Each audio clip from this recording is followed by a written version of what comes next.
Let's take you live now to Kilauea, where episode 22 is underway and it's explosive. The ground in Hawaii is tearing itself apart right now. A fissure system stretching across Kilauea's East Rift Zone has ripped open the Earth along a corridor that scientists are describing as the most structurally destabilizing rupture event in 4 decades, and the lava pouring out of it is not slowing down. 521,047 Americans are inside the death zone, and the volcano has not finished opening.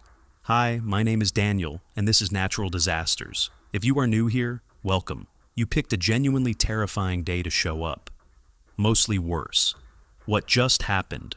May 9th, 2026, 4:51 in the morning, Hawaii Standard Time.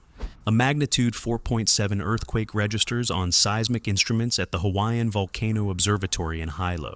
Duty scientists monitoring overnight data streams sit up in their chairs.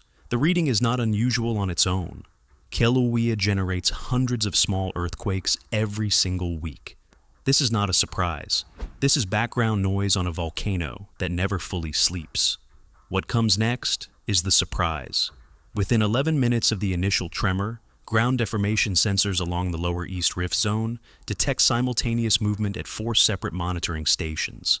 Not sequential movement. Not one station triggering and the others following. Simultaneous. All 4 stations spike at exactly the same moment, which tells geophysicists one thing with absolute clarity. This is not a surface event. This is not shallow rock fracturing near the crater. Something deep in Kilauea's magmatic plumbing system has shifted, and it has shifted all at once. By 5:23 in the morning, the first surface expression appears. A fissure tears open along Highway 130, 3.2 miles east of Pahoa. Witnesses describe the sound as a crack of thunder that does not stop. Steam erupts from the ground in jets that reach 30 feet into the pre-dawn air. The road surface buckles and separates. A section of asphalt measuring approximately 40 feet across drops 18 inches in under 4 seconds. Communities that have lived through eruptions before and came back anyway, because this is home and home does not move even when the ground does, wake to the sound and reach immediately for their phones. The alert from the Hawaiian Volcano Observatory arrives at 5:31.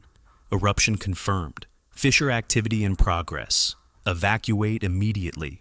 Within the next 90 minutes, 6 additional fissures tear open along a corridor stretching 7 miles through the lower East Rift Zone. By 8 in the morning, the number reaches 11. By noon, 17 fissures are actively erupting. Lava fountains at the most active vent reach heights of 220 feet. A river of molten rock, measuring 60 feet wide and moving at a rate of 300 yards per hour, begins advancing toward the coast. The Hawaiian Volcano Observatory raises the aviation color code to red.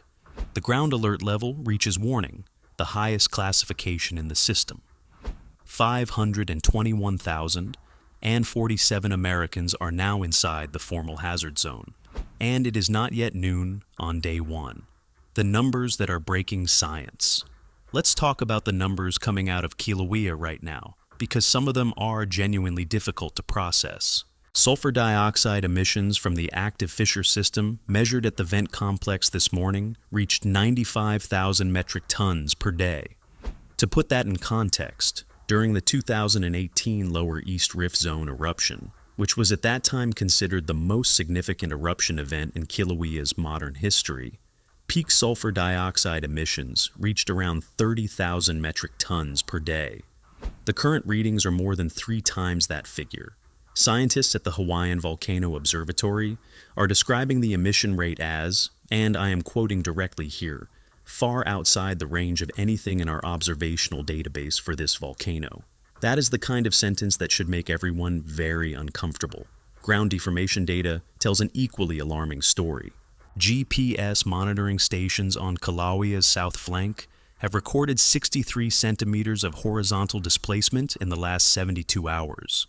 To translate that into something tangible, the ground on the south flank of this volcano has moved nearly 2.5 feet away from the summit in 3 days.